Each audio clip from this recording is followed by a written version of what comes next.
Say what needs to be said. It's your big dog, your host, Asante, Mr. Pick Six Samuel. All pro, you know, all that good stuff. I ain't gonna say it every time. You know, I ain't gonna give it to you every time. I got my big dog, homeboy over there, roommate from college, ex-NFL vet, Mr. Elton E.P. Patterson. We in the building, you know. Playoff time. What up? What up?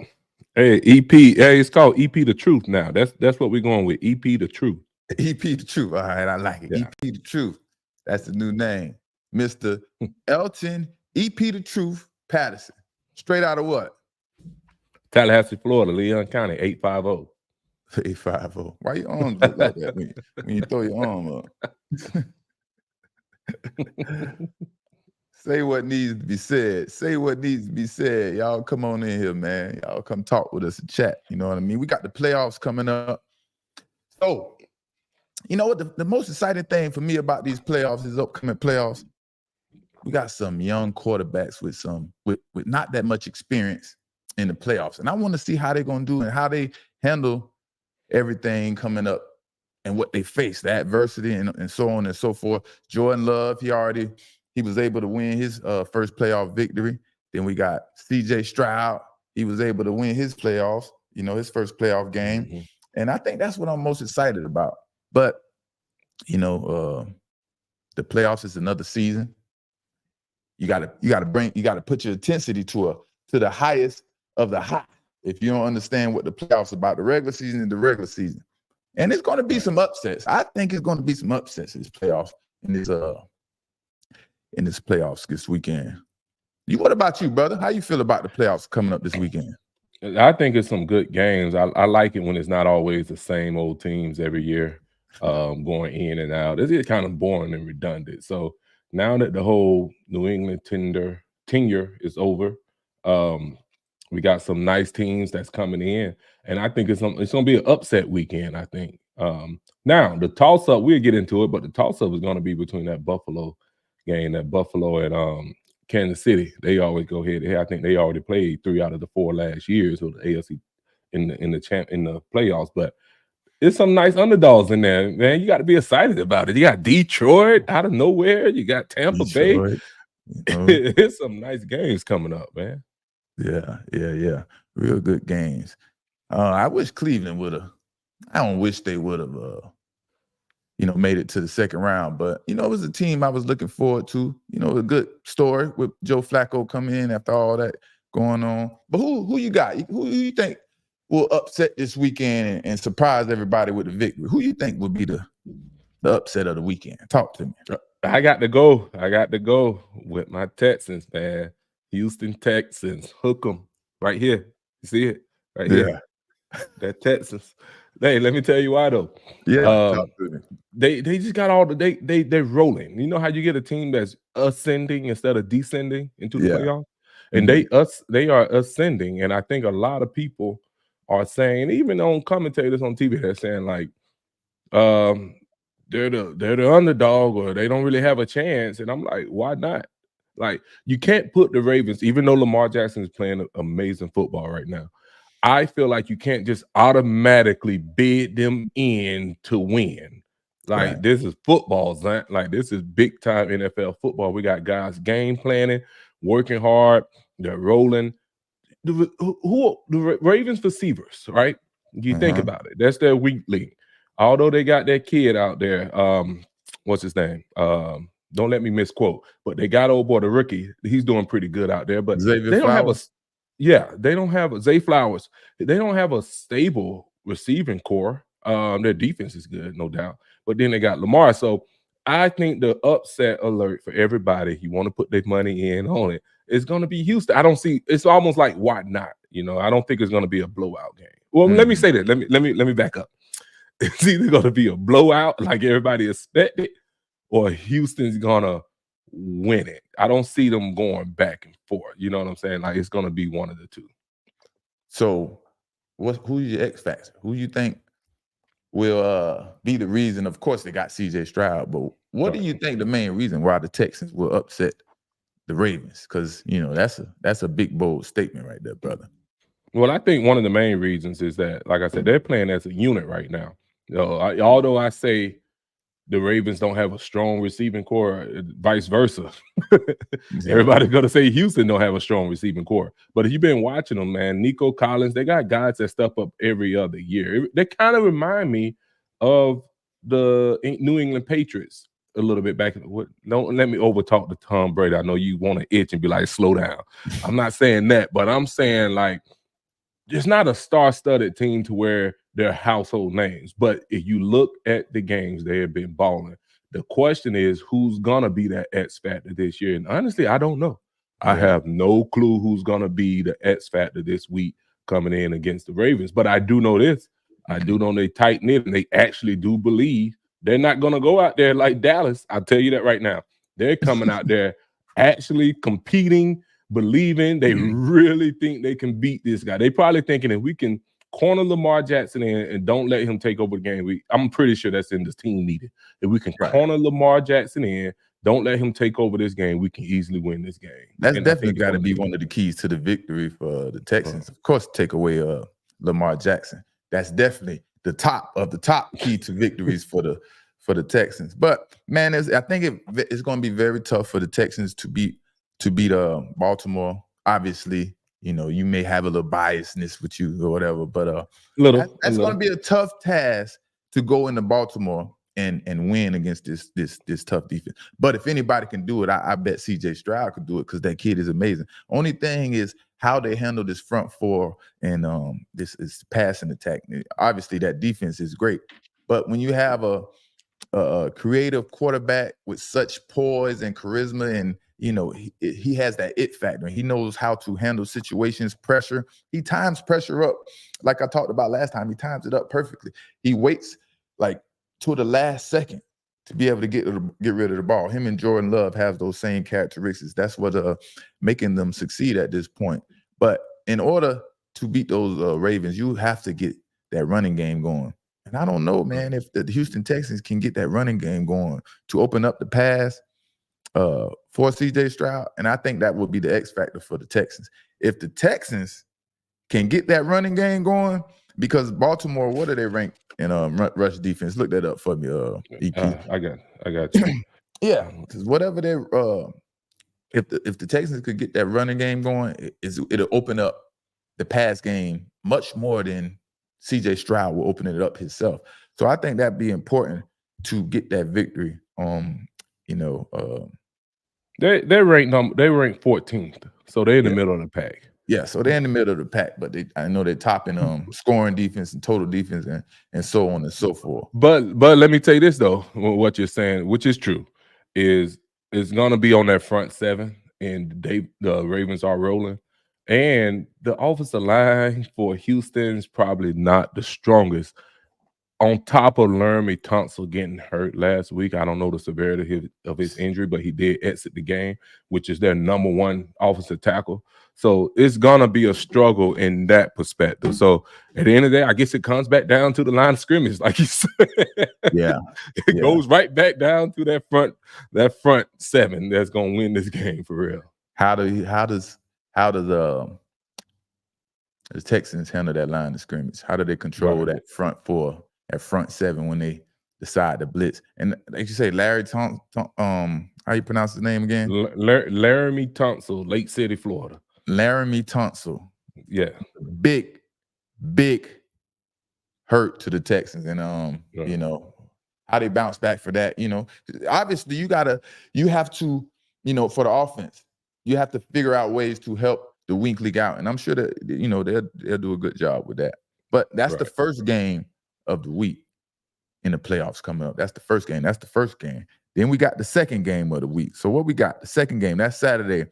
That's Saturday at 4:30 p.m. We got Houston Texans at Baltimore. And then at night, we got the Green Bay Packers at the San Francisco 49ers. My thoughts about that game. Now, I spoke previously about Aaron Jones. Aaron Jones, he's been having a 100-yard rushing game ever since the December 24th against Carolina Panthers. That is another key to success for the Green Bay Packers.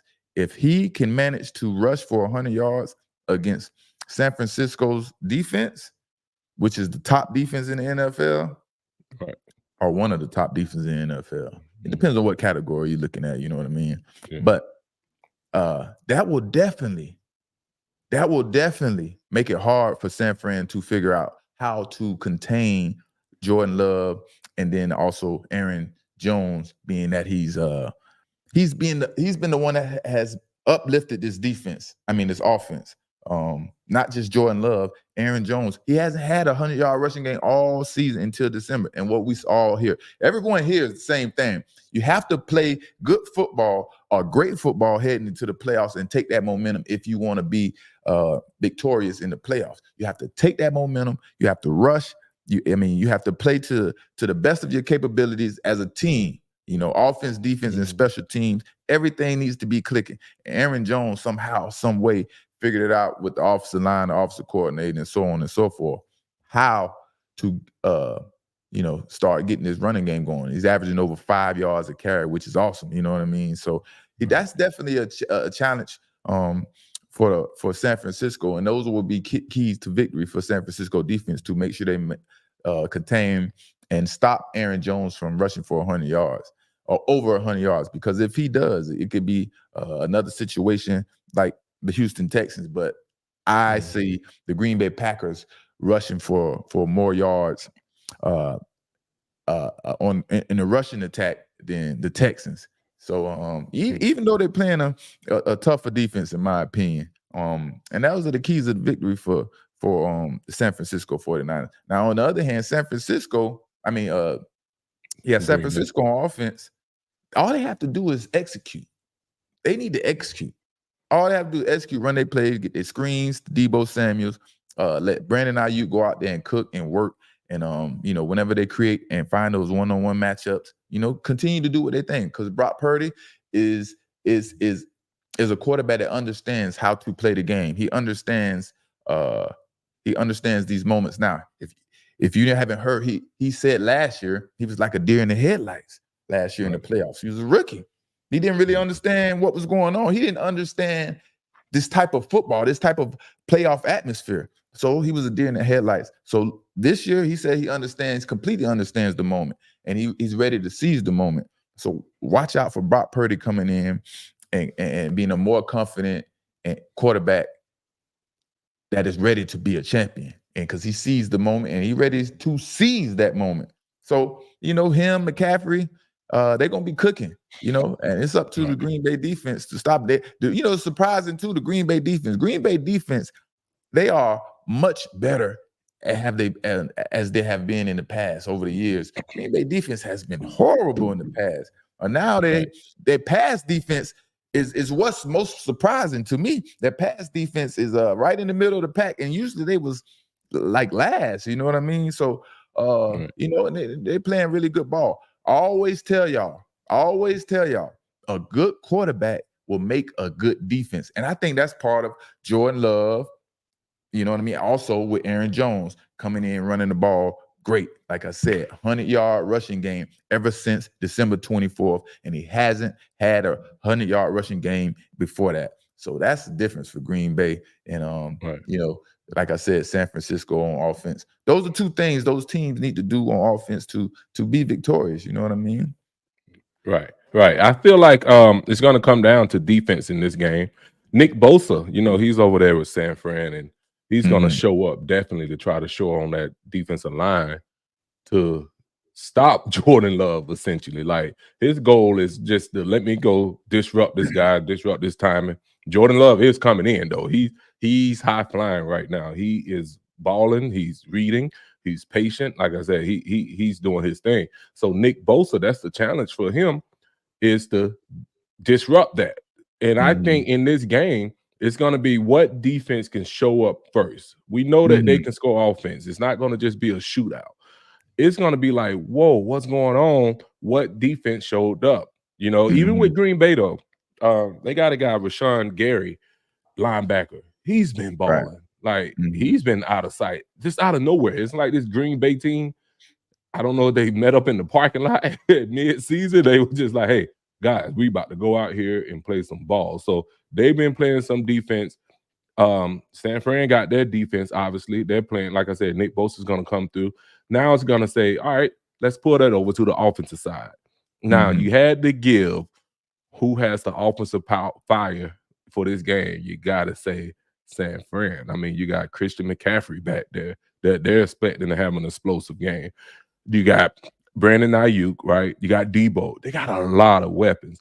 It's almost like can Green Bay stop them weapons? That's my question. If Green Bay has the capability, any capabilities of being able to stop any of San Francisco weapons. Like I said, they're playing better defense. That's my question. And let me see. Here's the deal, though. Here's the deal. Now you're looking at Brock Purdy. You're not even thinking he's going to come out here and light it up. He's not the highlight of this. You're thinking like what Cam Newton said, he's going to be a game. Can you manage this game for us and let all the other stars do what they need to do, including Christian McCaffrey? That's how you kind of looking at it going into this game. You're not looking for him to come out and throw 350 yards. You don't really need him to if everybody shows up. Yeah. I guess that's a good point. All right. So who you got in that? Who you got to pull this victory off? I'm gonna go with the majority and say San Fran. Normally, I am an underdog guy. I'm about to say you're an underdog, man. But I mean, first of all, I feel like Green Bay is like they're surprised they're here. They're like, wow. But we're rolling. They got confidence. They're rolling in. But San Fran is just so strong, and they're coming off a bye week. Yeah. They're rested up. Like, come on, man. And they at home. Come on. I got to go with San Fran on this. Yeah. Who you got on that one? Yeah, I got to roll with San Fran on this one too. San Fran, man, everybody knows San Fran going to dominate. They're going to go out there. I think Jordan Love going to go out there and surprise a few people. He's going to go out there and play pretty good. But overall, the dominance and the physicality of San Fran and the way they execute, I think it was just show up, and that's why they will be victorious. And then after that, at 6:30 on Sunday, then you got the final game of the weekend. You got the Kansas City Chiefs versus the Buffalo Bills. Now, I don't know what the spread is, but I assume that everybody expects Kansas City to win this game. Now, Kansas City is traveling to Buffalo. If you don't know and you don't understand, Kansas City is not used to playing away in the playoffs. They're used to controlling their division, controlling the seed, and having home field advantage. So this is a little different for them. You know what I mean? And we've seen the weather in Buffalo. We know Kansas City has the same type of weather. You know what I mean? But keys to victory for Buffalo, who I think will be the upset of the weekend. I think Buffalo will beat Kansas City. And this is why and this is how. Home field advantage, first of all and foremost. The fans are going to be excited. They got Patrick Mahomes away. Everybody's going to understand that. The atmosphere is going to be to distract Patrick Mahomes and the Kansas City offense, right? So, that's that. But Josh Allen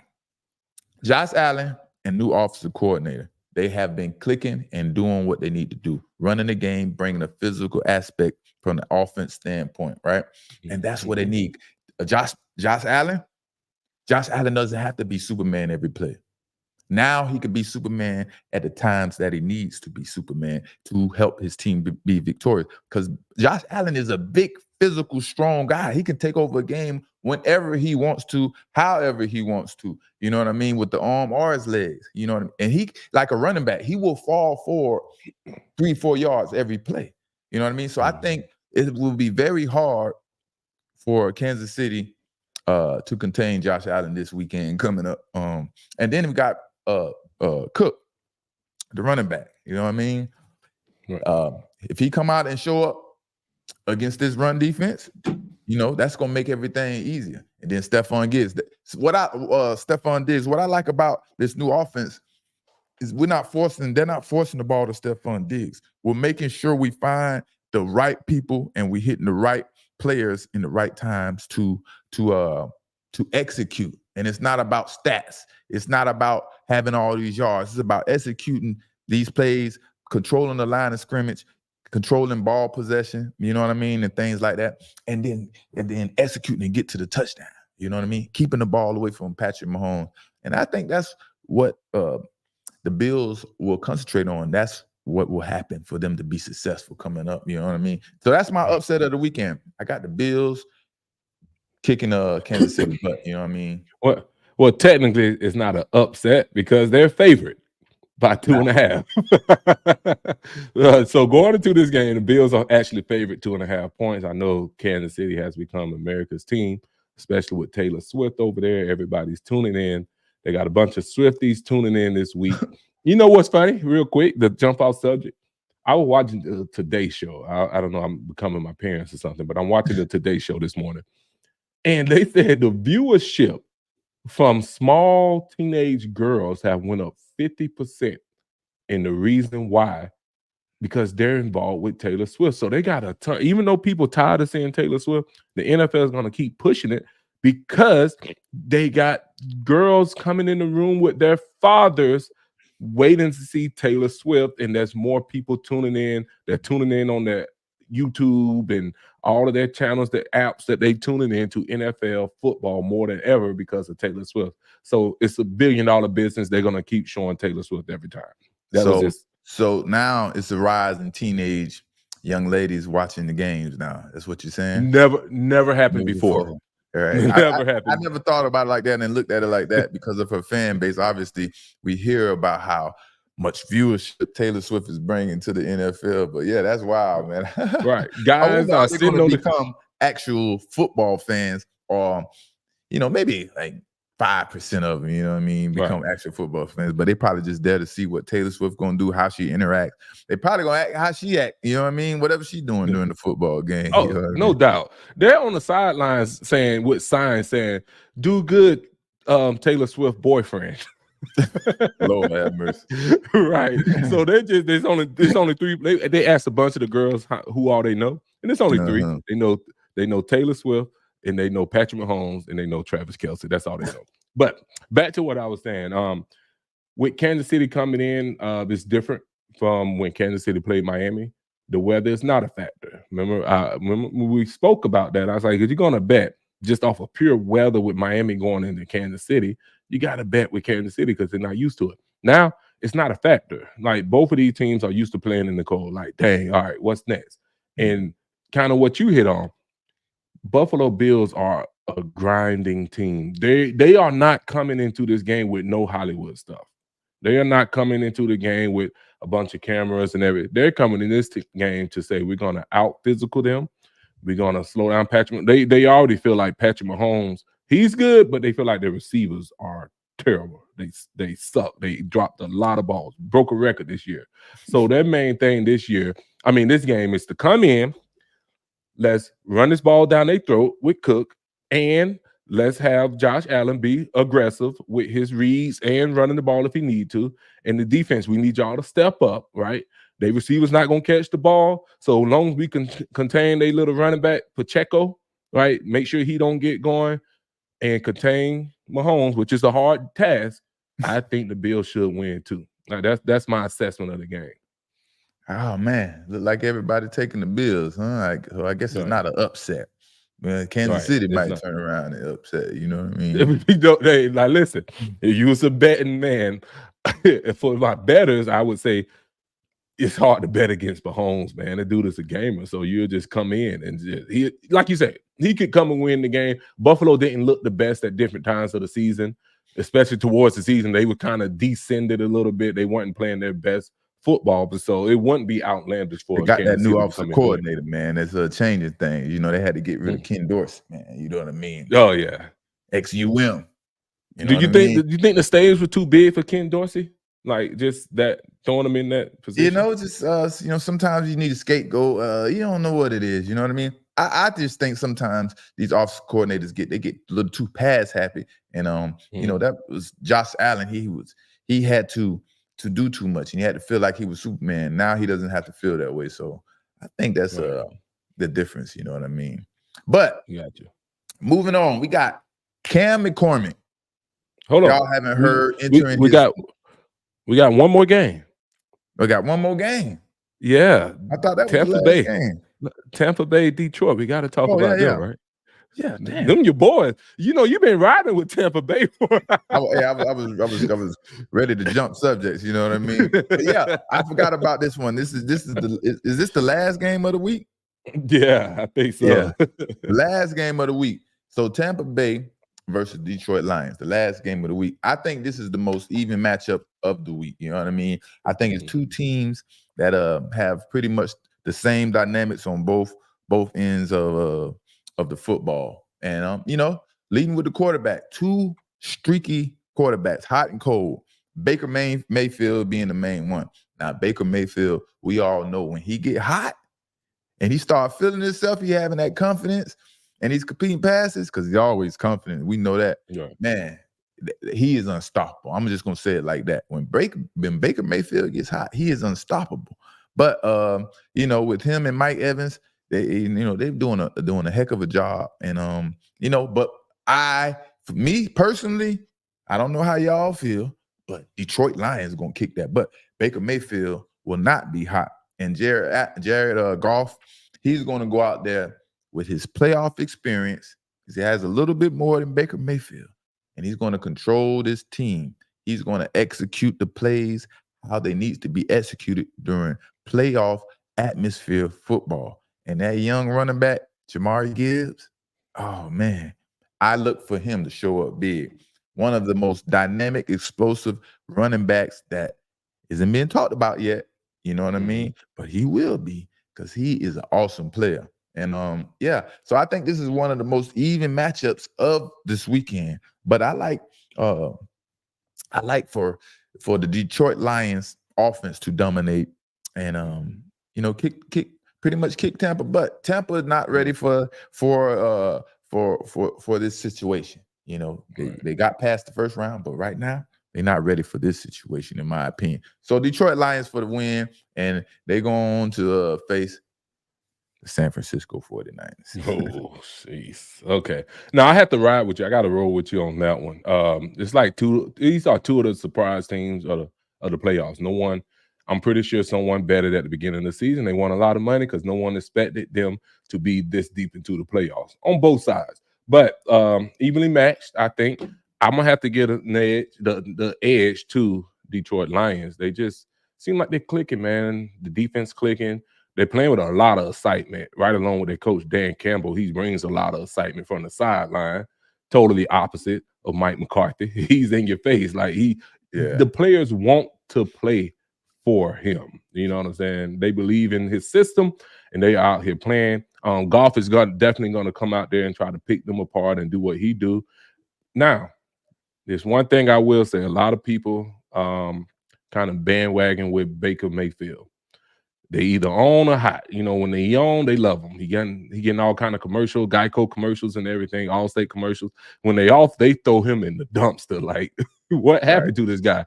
I think he's on the trail of being on right now. I think he's playing similar to why he won the Heisman or why he went first pick and all that stuff. He's on that level of playing. He's commanding his energy. He's commanding game to game, baby, game to game. Because one of them games he'll fall off and act like the 7th round pick of the draft. You know what I mean? He might. I was saying, as of last game, that's the energy. I'm not saying he's going to play, but that's the energy he's bringing in. He's telling receivers what to do. He's passionate. He's trying to run the ball. He's talking trash. He's in his comfort zone. You know how you get in your zone? Like, he's there. So that's what I'm thinking with Tampa Bay. They're going to come in. Their running game is substantial. They are right. Their O-line is pretty decent, though. That's one thing. Their O-line is pretty decent. They protect them pretty good. And they the receiver, the dude Trey Palmer, I don't know if you know who he is, but he fast dude. He runs like a 4.2. He's a track guy. He played at LSU. So he runs like a 4.2, and he's having a great year. So if they can come together as a team, they should be all right. And they backfield, that boy Winfield Jr. is playing very good football. He's playing very good ball. He's playing really good ball. Another probably Pro Bowl snub, you know what I mean?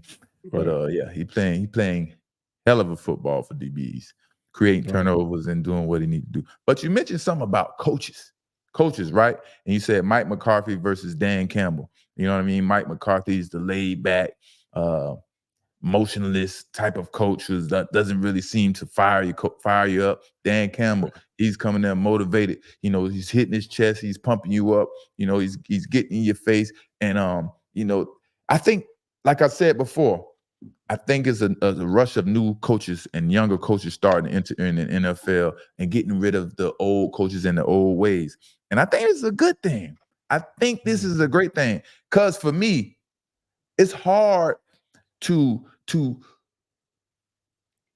receive certain things from coaches that never played the sport and the position. You know, most of my position coaches in the NFL never played the actual position, and they were trying to teach me how to play and techniques and things of that nature. And it was hard for me to receive that because I know that he never played this position and he never performed these techniques, and he's learning something that he doesn't even know if it works yet.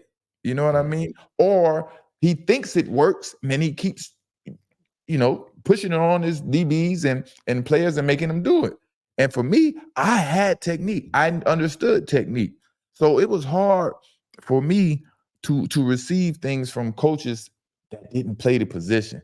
So I like what's going on in NFL with the DeMeco Ryans. Mike McDaniels, how much he played, that's another situation, but he's doing a heck of a job. He knows how to deal with coaches and players. You got Mike Vrabel, used to play the position. He understands exactly how to deal with players and things and of that nature and so on and so forth. Got Antonio Pierce, just removed from playing football 7-8 years ago. You know what I mean? He understands. He understands the temperament of players, the expectations of players, what they want, what they, the things they want to achieve, what they want to do when they leave practice in the facilities. You know what I mean? How to get to them, how to bring it out of them, how to give great examples because he played the position and he played the game. He understands the moment. You know what I mean? So a lot of these coaches, they're here because, maybe, like what they say, you get over 10,000 hours in anything. 10,000 hours in anything makes you a professional. So a lot of these coaches, man, they are here because, they have the right to. They did the study and they learned. But the player coaches are much better. You can learn much more. And I think that's what's taking over the NFL in the future, next 4 or 5 years. Young coaches that used to play in the NFL, none of that stubborn, old, grumpy stuff, no more. You know what I mean? Right. You're making a great point. So it sounds like you're saying it's going to be in about 5 years, it's going to be 80% black coaches, which I'm not complaining. Not really 80% black coaches. I think they will stop that immediately. You know what I mean? Because they want to, they don't want us. Obviously, we're great at everything. But what I'm saying is, it's going to be young, Mike Vrabel, Dan Campbell, young, energetic coaches that know how to motivate and know how to relate to the players better as the old ways and the dictatorships and thinking things have to be like X, Y, and Z, and you can't detour from that. You know what I mean? So I think that's what's changing. Well, what I saw online, I peeped it really quick, was they showed NFL page on IG showed the clip of DeMeco Ryans coaching his linebacker Harris and saying, "Hey, trust me on this. Read the quarterback with your eyes. Don't worry about it. We in zone." They showed him live, not live, but with the mic on. Read the quarterback with your eyes. He's gonna lead you to the ball. Trust me, it's gonna be right there. Go out there in that series. He read it. Boom, pick 6. You get what I'm saying? Right. Trayvon Diggs writes up under this comment and said, "This is the kind of coaches that is needed. It's hard for anybody that never played the game to coach like this or to give me insight like this. This is what I love. This is what I need." Exactly. He took it down. I think he erased the comment because he didn't want to impugn on anyone's integrity or talk ruffle any feathers. You know what I mean? One of his coaches like, "Dang, bro."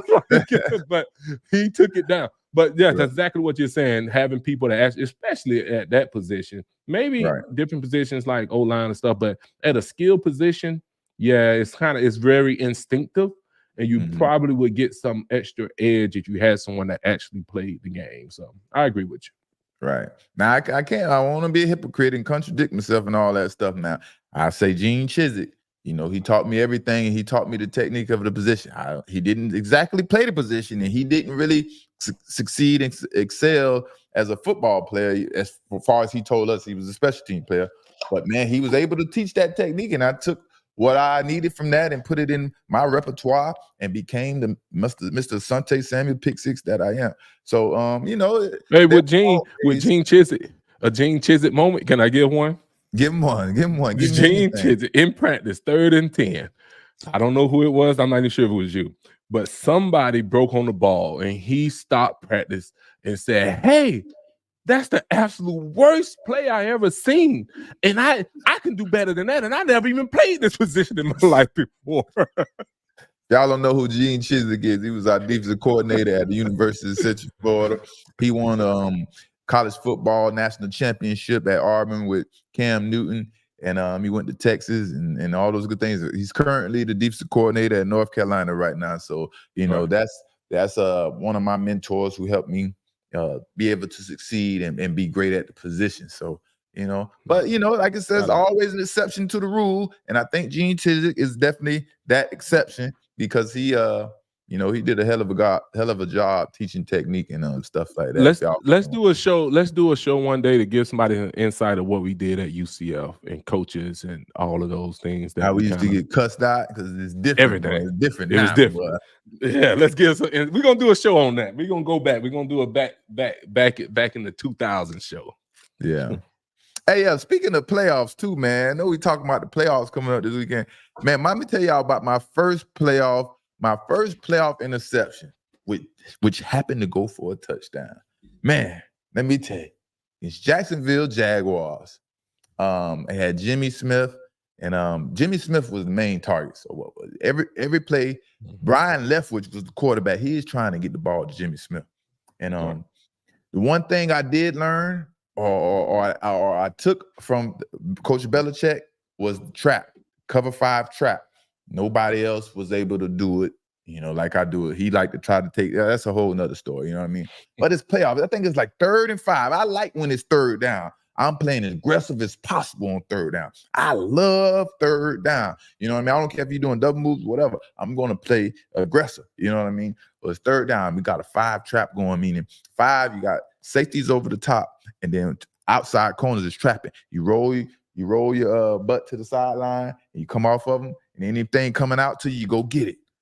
So that's what happened. It was 3rd and 5. My man, he did an outside release and went for a go route. I immediately turned my head quick, flipped my hips, put that foot in the ground. When it trapped that man, caught the ball, took it to the house, baby. It felt so good. First interception for a touchdown in the playoffs. If y'all don't know, I got the record for the interception for touchdowns in the playoffs, but that was the first one. But that wasn't the end of the story. So I got my interception, we won, and move on. We went to the Super Bowl, won, all that. Now, we're in the offseason, and Mr. Say What Needs to Be Said can't stop saying what needs to be said because he just always has to say something that he thinks he has to say and all that good stuff. I don't even know if you was with me, P. If you was with, I think it was Trav. We in the Club Diamonds, strip club in Miami. Diamonds, is not King of Diamonds. It was called Diamonds back in the days. So I wasn't with you. You weren't with me. You missed out on a lot of stuff. I walk in the club.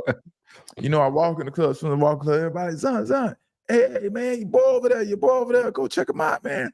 Everybody know when you got the motion and all that good stuff going. So I go over there, right? And there's this big, long football player sitting back in the VIP, and it's Byron Leftwich, I'm sorry. And it's Byron Leftwich. And I don't think he really goes out that much. I ain't really seen him in Miami. You know what I mean? From what I heard from the grapevine, he didn't really kick it like that. You know what I mean? And he's out there and he's chilling. And I'm chilling too. And I'm ready to have some fun. I'm see somebody, let's kick it. You know what I mean? Where the drinks at? Immediately, as soon as I get over there, I'm about to mess the vibe up. I'm like, yeah, boy. Yeah, you know me. I own you, boy. I pick your junk. And took it to the high. Not only in the league, I did it in college too. And he started talking shit back. And now we getting aggressive. And somebody had to come in between. I'm just like selling out. You know what I mean? I had to let go of my competitive nature sometimes. You know what I mean? But every time I seen him, I was just like, yeah, boy. Yeah, because I picked him off in college when he played at Marshall. And then when he was at Jacksonville Jaguars, boom, for the touchdown. You know what I mean? So that was a little. And you know what's funny about that is I played with Byron Left. We call him Left in the locker room at Jacksonville Jaguars, and he's opposite. He's definitely not that kind of guy. So for you to bring that out of him, for him to get aggressive, it must have really bothered him. Like, dang, bro, like I'm here trying to enjoy myself, and you over here talking trash. Like, if he don't ever, I never heard him talk trash. So you bother him with that one, bro. That ruffled some feathers on him. That's what I meant. I kind of, you know what I mean? Like I felt the energy. Like, son, why you coming over here with this energy, talking junk? Like it looked like he looking like, bro, I don't want to talk about no football. Like, what is you doing? Me, I'm always thinking football and competitive and talking junk, and you can't beat me in this, and I beat you in that, and that was my mindset, and it kind of still is, you know what I mean, and so on and so forth. But yeah, man, that was a quick, funny story in the playoffs. So playoffs is coming, man. And now we got Cam McCormick, man. Y'all don't know, if y'all haven't heard about Cam McCormick, he is returning for his 9th year in college football. I think if this is not the longest tenured college football player, he's tied for number 1. And yeah, Cam, tell us about a little bit about Cam McCormick, Mr. Brother EP The Truth.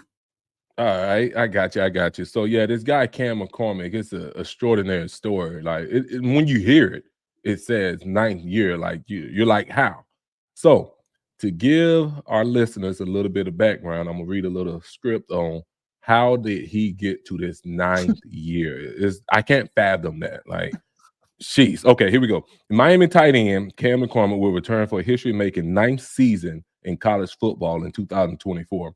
He announced Thursday McCormick finished this season tied with Northern Illinois' Cal Pugh for the longest college football tenure in FBS history. A member of the 2016 recruiting class, he'll sit alone atop of that list next year. Nobody else will be there. McCormick initially enrolled at Oregon back when the program was still under the direction of Mike Helfrich. He spent 7 years with the Ducks. 7 years. Hold on, let me see that. 7 years with the Ducks, but was hampered by injuries in 4 consecutive seasons from 18 to 21. He didn't see the field at all in 2019 or 20. In total, McCormick appeared in 23 games at Oregon, which roughly equates to 2 seasons of worth of games. He redshirted in the 2016 and 2020, the pandemic season, which didn't count towards NCAA athletes' eligibility classes. All right. So that's the trick. That's the trick. So he is coming. If you look at his timeline, McCormick's timeline career, red shirt in 2016, red shirt freshman in 2017, season in injury. He got an injury waiver in 2018, 2019 missed the whole season due to injury. 20 COVID years snuck in. 21 season ending injury. 22, he's a senior. He played in 13 games. In 23, they granted him a year eligibility. Then he transferred to Miami. In 2024, they granted him another year eligibility. Yeah, so that was my question. Like, I thought it used to be, right, you only get 1 red shirt year, right? Then the COVID stuff came. So they allowed another red shirt year. So he was able to get eligibility and granted years beyond those 2 red shirt years and things of that nature. Pretty much what they're saying is that when you get hurt, they call it a hardship. So although he was on the roster, he didn't play because of injury. So they would grant you another one. To say if you basically were hurt 4 years in a row, season ending injuries, every year in camp, you blow your ACL and you never got a chance to play. The NCAA has the right. They won't do it all the time. It's discretionary for them to say, here, go 4 more years. I'm being facetious with that, but you can apply to say, I never had a chance to play. I was just on the team. So that's how he got there. He's 25 years old out 26. there? He's 26. 26. Okay. I'm thinking about my daughter going to college. She's going to be 17. I'm like, geez. He's still in college with your daughter. Your daughter was like in 7th grade when he went to college. When he first went to college. Yeah, like 6th or 7th, 6th grade. That's a crazy story right there. That's crazy, dude. Like, I forget the guy's name, man. I think he was talking about he was like the best receiver or something. Hey, he played baseball first, then he came to college. He was like 20 something years old when he came to the team. So we have experienced older guys coming and playing with us in college, but we haven't experienced guys that had 9 years of experience in college. You know what I mean? College, right? I think Chris Winkie. Don't quote me on this, but I think Chris Winkie from Florida State. He played baseball first or something, but he came back at like 27 and played in. It was college. It's a few of them out there. I've heard of it. Kelly Washington did that same thing. He was older. Kelly Washington was one. He got drafted. He was older. But they're not straight college. You know what I mean? They're not 9 years of straight college. Like, this man know the ropes, the insides out, how to get the the financial aid, how to get the loans, how to get all the grants. He know everything. You know what I mean? He know how to do the system. He probably should have his bachelor's degree, his master's degree, and his doctorate degree. He should have everything. You know, he should be a doctor and a lawyer. He got it all paid for. His loan on his 9th year should be like $200,000. Like, he can go in there and be like, God, dog, boy, that's crazy. Story, and then all scholarship every year on scholarship. You know what I mean? He ain't paying for that. Just as a person, though, I don't know if I would still feel confident going out there knowing I'm playing again, like on a 9th year. Like, I was trying to get out of there in 3, stayed 4. You know, like, we didn't red shirts, huh? So just imagine you 8, 9 years, you feel like you're gonna go dominate these dudes. Like, it's not even gonna be close. Like, I would feel bad. You like, man, I'm gonna go kill this little 17-year-old kid in front of me. Like that's like unfair. Like, you have stronger bones, manly muscle bones and stuff. You finna like, I'm finna go out here and kill this, dominate this little young man. You know? No, he's calling them rookie. Hey, rookie. He calling them rookies. He only call them freshmen. Hey, rookies, go in there, take this rep for me. Boy, sit up. Boy, I know it's 2024, but I remember when I was a freshman back in 2015. They looking like, what? You was a freshman when? How the heck you still here? That's crazy. Just to put it in perspective, I retired from the NFL at 25. So yeah, he's up there. So but it's got to be his last year eligibility, though, man. It's got to come to an end, man. They would protest it. Win, lose, or draw. Win, lose, or draw. It's got to be it. You go out there first day of practice and camp this year and blow a flat tire, it's a wrap. That's it. Right. That's a wrap. I wonder how many years the NFL will look at him and be like, "You still in your prime? Are you young? Or as soon as you hit 30, you're old rookie, you're old NFL vet now." Oh yeah, the NFL has an unknown rule that they're not drafting anyone that's over. I mean, don't let me say that. Technically, 26 is their cutoff. Like, if you 26, we do not consider you a draftable player. Now they'll bring you in for camp or like practice squad type, but they not investing in draft picks in 26-year-olds. So there you go. A little fun fact. A little fun fact for y'all. That's the Mr. Agent over there. If you don't know, he's an agent. You know, he's all around entrepreneur. You know what I mean? Oh yeah. But Mr. Bill Belichick, what is going on? It's something always come out. There's going to be more things coming out because he was such a quiet man. He always tried to keep to himself, to keep the secrets away. Now that he's gone, after 24 years of secrets, Mr. Robert Kraft, the owner of the New England Patriots, if y'all don't know, he's starting to come out and speak out because, you know, he don't want to look bad. He don't want to seem like the bad guy. Mr. Kraft is a naturally genuine, nice guy, but he just got caught up in this crazy situation. So the first report was he had to come.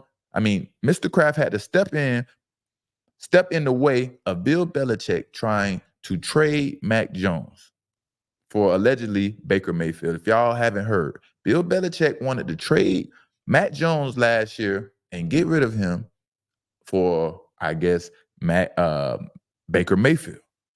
Then Mr. Kraft, the owner of the organization, had to come in and step in front of Mr. Bill Belichick and veto this process because he didn't want this to happen. He didn't want to allow this to happen. And I think that was right because Belichick, you know, he's been doing this for years and no one speaks up, sees it, or act like it's even a thing. I always saw it, always spoke about it. Now, the other thing that came out, Mr. Bill Belichick tells Mr. Kraft, we can get rid of Tom Brady. He's not going to win wherever he goes. He's definitely not going to win a Super Bowl. So Mr. Kraft, believing in the man that he hires to run his organization, Mr. Bill Belichick, he lets him go. He lets Tom Brady go. He goes to Tampa and he wins a Super Bowl. How do you think that made the owner feel? First of all, you just let the greatest quarterback of all time to ever play the position walk away from your team because you believe that this man that you hired had this best interest of your team. And now he wins a Super Bowl. I know Mr. Kraft is hurt to this day about that because there's no reason in the history of sports you let the greatest player ever leave on your terms. He leaves on his own terms. You don't force him out. And that's crazy to hear. You know what I mean? I already knew this stuff, but I was wondering when Mr. Kraft is stepping. Now you hear, the new coach Gerard Mayo. He's coming in. He's speaking out. He's bringing light. He's bringing energy to the Patriots organization, the staff, and just talking, letting us know who he is. You know what I mean? Not all that quiet, secretive stuff. You know what I mean? He's talking about draft picks, what he's expecting to bring into the team, how he's expecting to rebuild this team, and so on and so forth. Mr. Kraft sitting right there, speaking up, having his back, about the comments he made. He does see color, because if you don't see color, you don't see racism. You know what I mean? He's speaking how he feels, whether he's right, wrong, or imperfect. He's speaking how he feels, and that's what we want. Not all that secret stuff going on and hidden agendas. And I think Mr. Kraft is starting to wake up when he see these things, and he's making everything a collective agreement, a collective collaboration with everybody, and choosing staff and coaches and players and so on and so forth. But if y'all haven't heard about that, I that's why I've been talking about Belichick, because y'all don't understand and see these things, and it seems so good because Tom Brady was able to be victorious. But that's what's been going on, man. And things are changing now. So that's a great thing. First black head coach in Massachusetts, you know what I mean? And he's doing his thing. Right. It looks from afar like, wow, it's like a whole culture shock going on up there right now. Yeah. And I embrace it. I like it. Like you said, it's probably different. It's probably what's needed. The Belichick thing probably went to, although I will say hindsight 2020, the Baker Mayfield thing don't look too bad. I think that was his last little. I think it was just another excuse, man. Another excuse, and try to throw somebody under the bus. Mac Jones can definitely get the job done, but when you keep surrounding him and just bringing in people, just putting in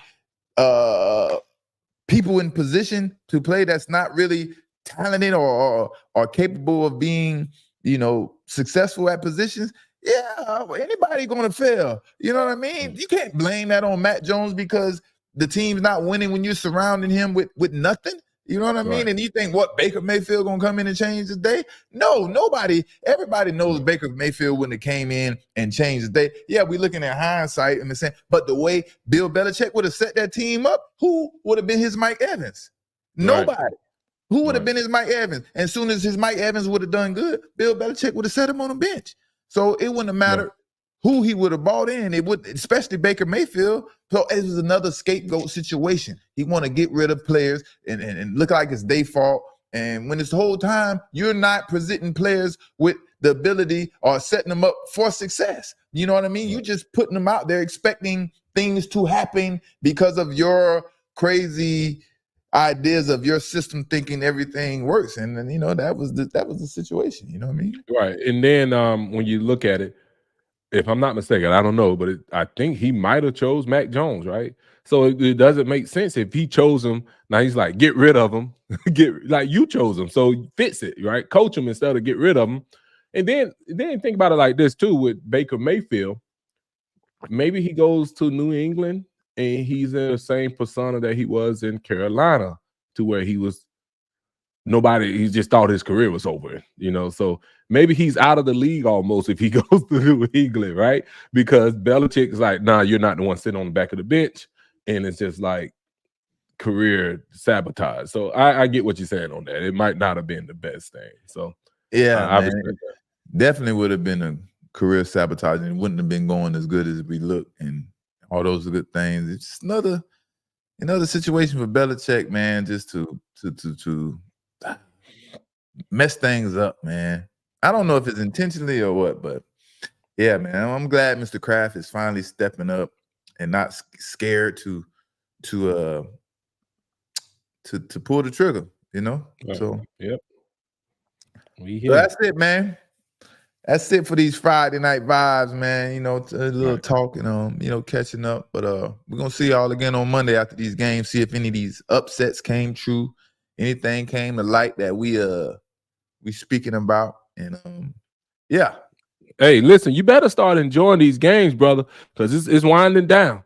You're gonna have a lot of weekends with no football very soon. So go ahead and get your popcorn, get ready and enjoy. And morning time is on the way. It is quiet time, boy. Lord, I'm not quite ready. It's vacation time. That's what it is. Hey, Rick Vegan Barber, it's gonna be vacation time, man. Let's go after this football season. Yeah, man. Yeah, we're gonna have to figure out something. You know what I mean? Y'all drop some comments. Let y'all know what y'all want us to talk about in the off season too. You know what I mean? Because we got to keep y'all entertained, and we got to cover aspects of the game and life that y'all want to know about. Because we got a lot of wisdom. You got a lot of wisdom. Been through a lot. Been through a whole hell of a lot. You know what I mean? So y'all tap in and make sure y'all like, comment, subscribe so y'all could be notified every time we go live. We're going to keep, informing y'all and telling y'all what they not telling y'all, because we're going to say what needs to be said. Yes, Till next time. We out, baby. Peace.